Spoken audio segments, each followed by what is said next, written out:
Hey everybody, Professor Benelou here with the second of three videos going over Unit 2 discussion board.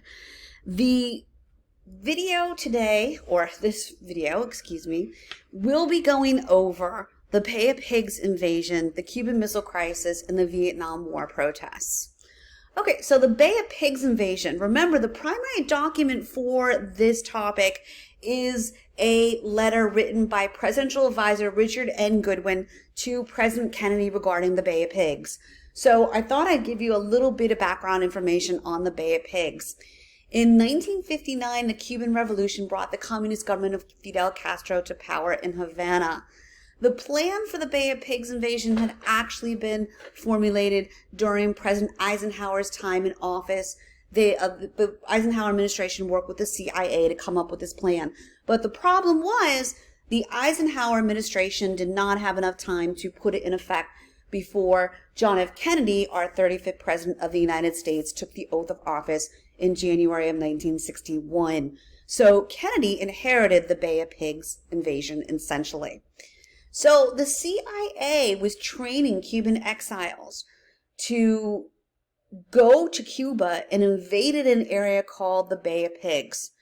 It was hoped that once the exiles started invading Cuba, the citizens of Cuba would join the exiles in rising up and ousting Castro from power. The Bay of Pigs invasion occurred in April of 1961 and was a complete fiasco. The U.S. government had promised the exiles 2 airstrikes. After the first airstrike, the involvement of the American government was obvious. So Kennedy pulled the air support, canceling the second airstrike, which ended up being a very controversial move. The Cuban community in the United States was highly upset with Kennedy. About 1,200 exiles were taken prisoner and 100 were killed. President Kennedy had to negotiate for the release of the imprisoned exiles. So again, the primary document that you are going to analyze for this is a letter written by Presidential Advisor Richard N. Goodwin to President Kennedy regarding the Bay of Pigs. Okay, the Cuban Missile Crisis is our second topic, and this primary document is actually a YouTube video of President Kennedy giving a speech October 22nd, 1962 to the American public regarding the Bay of Pigs, regarding the Cuban Missile Crisis. It's important not to mix up the Bay of Pigs and the Cuban Missile Crisis. The Bay of Pigs occurred in April of 1961, and the Cuban Missile Crisis occurred 18 months later in October of 1962. So again, the primary document is a speech President Kennedy made to the American public regarding the Cuban Missile Crisis. October of 1962, U.S. military surveillance planes photographed nuclear missile sites being constructed within Cuba by the Soviets. The Kennedy administration had 2 options regarding responding to this information. Number 1, order an invasion of Cuba, which 18 months after the Bay of Pigs fiasco, maybe not so much. And secondly, place a naval blockade against Cuba. One of the main reasons Kennedy chose a naval blockade was because he feared that an invasion would lead to intervention by the Soviet Union. Negotiations regarding the Cuban Missile Crisis lasted a tense 13 days. The Cuban Missile Crisis was the closest we had ever come to nuclear war. In fact, Attorney General Robert F. Kennedy, the president's brother, wrote of his experience as a cabinet member during the Cuban Missile Crisis in his famous book, 13 Days. And 13 Days was famously also made into a movie. The Soviets removed the missiles from Cuba in exchange for the U.S. promise not to invade Cuba.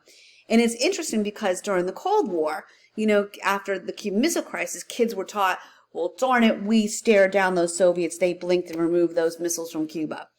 Well, now we know that it was more of an even-Steven trade deal in the sense that the Soviets agreed to remove the missiles from Cuba and we agreed to remove our missiles from Greece and Turkey.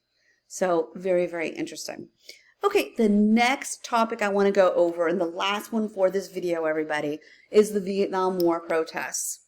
This is a speech. The primary document you're going to be analyzing is a speech John Kerry gave to Congress April 23rd, 1971. John Kerry would serve as U.S. Senator from Massachusetts from 1985 until 2013. And he was also the Democratic Party nominee for president in 2004.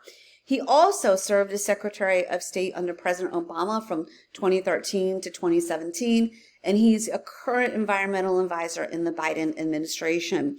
But the time period that we're talking about is right after he left service in Vietnam. He served in Vietnam from 1966 to 1970 in the U.S. Navy.